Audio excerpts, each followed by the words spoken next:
খেয়াল করে দেখেন। আল্লাহ, সকালে দোকানটা খুলছি, এখন বিকাল হয়ে গেছে, এখন পর্যন্ত 1 টাকারও বেচা কিনি করতে পারি নাই। সন্ধ্যার সময় বাড়িতে বাজার সদাই কেমনে লইয়া যান না। ভাই, আমার পায়ের মধ্যে আর হাতের মধ্যে সমস্যা, কাজ করতে পারি না। আমি রোজা রাখছি, সন্ধ্যার সময় ইফতার করার লাগি একটা তরমুজ দেন না। এখন আমি কি করবো? এমনিতেই সকাল থেকে বিকাল পর্যন্ত আমি 1 টাকাও বিক্রি করতে পারিনি।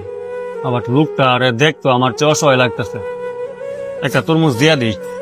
আচ্ছা ভাই দাঁড়ান 1 মিনিট, দিতাছি।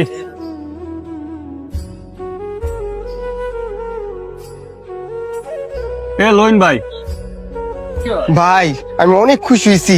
আল্লাহ আপনার ব্যবসার মধ্যে বরকত দেখ, বেচা কিনা বাড়ায় দেখ।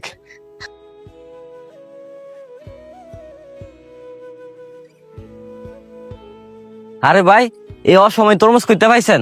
খানাবাড়ি বাজারের তে ফলের দোকানের এক ভাই আমার ইফতার করার লাগি তরমুজটা দিছে।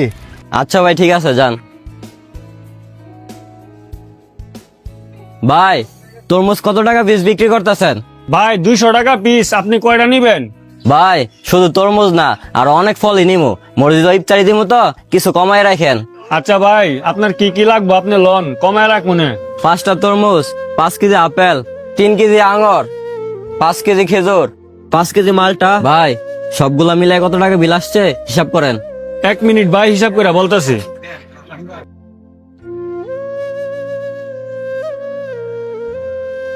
ভাই, আপনার সবকিছু মিলায় 18,500 টাকা বিল হয়েছে। 500 টাকা দেওয়া লাগবে না, আপনি আমাকে 18,000 টাকা দেন।